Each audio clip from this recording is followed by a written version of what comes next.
Calaroga Shark Media.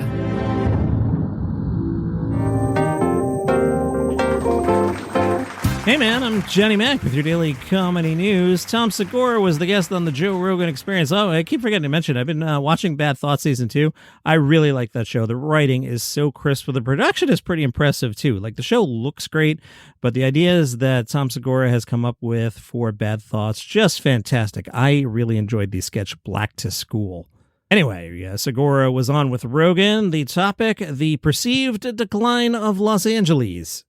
LA is crazy. I'm so fascinated by the people, because we both have a lot of friends there, a lot of people, and there's two types now: the ones who acknowledge that this is different, and then the delusional ones. Yeah. Because I know a lot of people who are like, yeah, of course it's different. You're like, yeah, you can see it. You can see this is a different place than it was several years ago. And then there's people who are like, no, man, everything's fine. You're like, you're not in reality right now. Well, they probably had 7 or 8 boosters, so maybe they're not thinking so straight. Established comedian Hollywood insider Nikki Glaser says she's not invited to Taylor Swift's wedding. No way. No way. Glaser told Entertainment Tonight, "Of course not. Me? No. Should be smart not to invite me, honestly. I look forward to the grainy helicopter pictures that I see of it eventually, but that's all I should get." Meanwhile, The Star tells us Nikki Glaser is networking like crazy, hoping to do a movie with Jennifer Aniston. A source says Jen is very aware of Nikki's publicly professed admiration of her, and she knows she has to pass the baton of being America's rom-com sweetheart to somebody. Oh, please.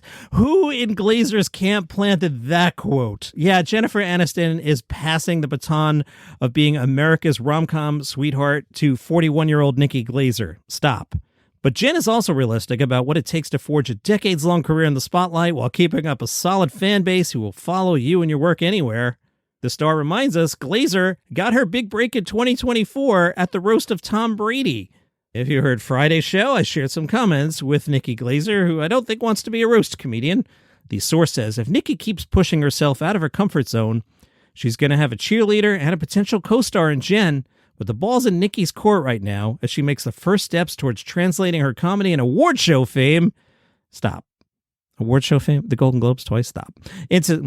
Joe Coy has hosted the Golden Globes once. Do I need to remind you of that? I have a clip. I could play the clip.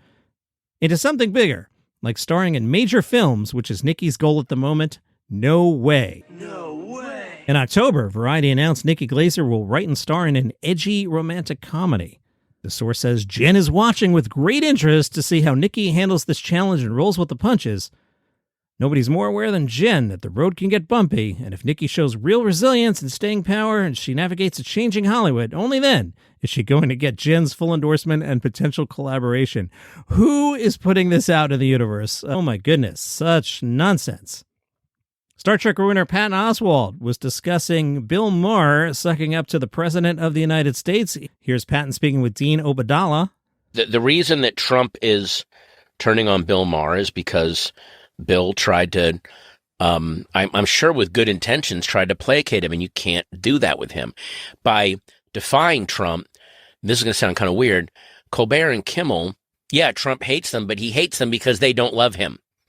He wants them to love him. And then the minute they love him, he has zero respect for them because deep down he hates himself. So you just have to stick with your guns and just go, yeah, this guy sucks. In the long run, it will pay out. And anyone who does business with Trump, you would just think basic greed would make you want to defy him. Because anyone that does business with him, you get destroyed. Send your letters to Patton Oswalt. Rick and Morty might become a movie. I still haven't watched the last season. The first season, after they changed the voice of Rick, was kind of flat. There was a while you could have ingested that show into my veins. And I still haven't watched all of last season yet, or any of last season yet. And I think there's a new season about to come out, or might even be out now. I don't know. They're talking about making a movie version of this? Why? Plot details have not been shared for the film that is in early development.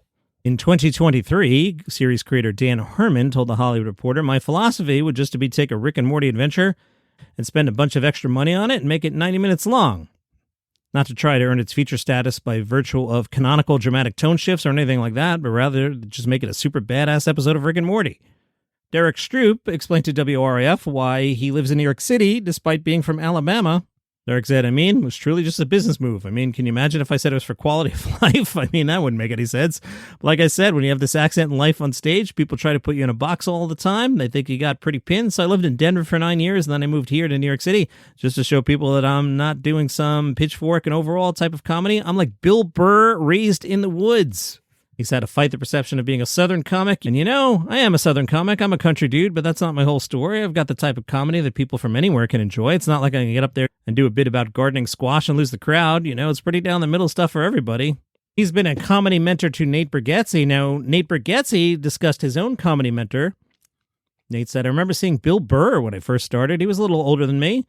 And I watched him get Letterman and all these check marks. I was starting comedy, and you were seeing this guy, and it was so funny, and then the world was figuring out how funny he was.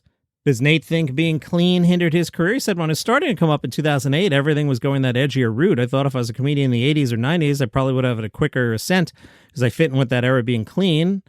I'd audition for an R-rated comedy and think I'm not going to feel comfortable doing this. That was hard because you want to do those movies. I did struggle with it. I was very tempted, but then I thought, let me stay in my lane. And if anything comes, I've definitely got some lines I wouldn't cross. Cursing, anything sexual. In my stand-up, even though it's clean, it's adult topics. I can ride this line. Greg Ferguson said he made a decision to build an entire show around comedy and personal stories rather than doing politics. He told The View, I'm sick of people that I agree with, never mind people I don't agree with. I'm just like, let's take an hour and a half, I'll go on stage, I'll tell you a bunch of jokes, do some stuff, tell some stories. At the end of it, all the stuff you're angry about is still there. You can have it back. I'm not taking it from you. It was a choice I made for myself. Like, could I do it? Could I fill a whole show with no politics? And it turns out I can. Margaret Cho says, I hate Donald Trump. I hate how stupid he is. I hate how stupid we made the most important job in the world, which is the presidency. We allow for this idiotic, incompetent, incoherent, incontinent narcissist to decide every day whether we should live or die. It's a nightmare. We, as a world, are forced to be led by this monstrosity. It's really funny to me. Also, it's really horrendous. My greatest hope is that he's impeached, removed, and then imprisoned. I do see a way of that happening. Send your letters to Margaret Cho. From the Toronto Guardian, their Tragedy Plus Time series where they speak to local comedians. Today it's David Seeley. David practices old-school, authentic, unfiltered, and honest comedy shaped by folks like Red Fox, Richard Pryor, Eddie Murphy, and Dave Chappelle. Could have left Eddie out of that. Eddie's a Richard Pryor cover act, as great as he is. Favorite comedian growing up? Eddie Murphy. I get it. Then you get a little older and you watch Richard Pryor sets and you go, oh, I see what Eddie's doing. Favorite comedian right now? Dave Chappelle.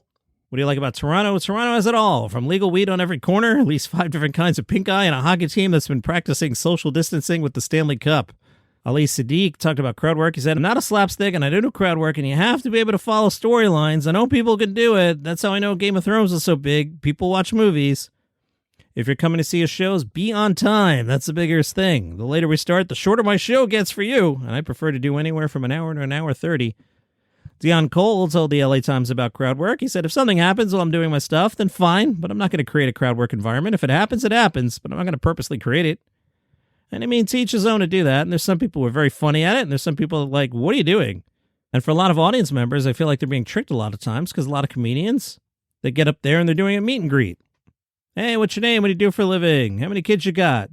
Do that at the meet and greet. Why are you standing up here for 45 minutes getting to know everybody for? Where are your jokes? If people like it, what can you do about it? But I'm old school with the craft. I like written comedy. I like storytelling. I like hearing something I've never heard before. I don't like sitting in the audience laughing at somebody's name or what they do for a living or who they're with. My brain isn't learning that way. I mean, people love it. It's a younger audience that I think really love it, even though older people love it. Don't get me wrong. But the majority, I think it's a younger audience. Granted, there's an audience for that. You can give me crowd work, but let's hear about you. Who are you? What happened to you today? That's what's funny. A lot of the great comics got sitcoms. Why? Because you can listen to their jokes and see the show, and then they go create the show off what they were talking about. You can see this. So when you have a comic, and they leave, and you go, who was that person? You can't remember the comic's name. You know what I mean? I think you should just let people know who you are, because that's what makes you unique. You can't just go up and tell joke after joke after joke. Anybody can tell jokes, but it's who's telling the joke that makes it great. That is your comedy news for today. Follow the show on Spotify. Click on notifications so you never miss an episode. And if you'd like to comment on anything in today's show, there's a little comment section there on Spotify, and you can chime in there, and I'll meet you back here tomorrow.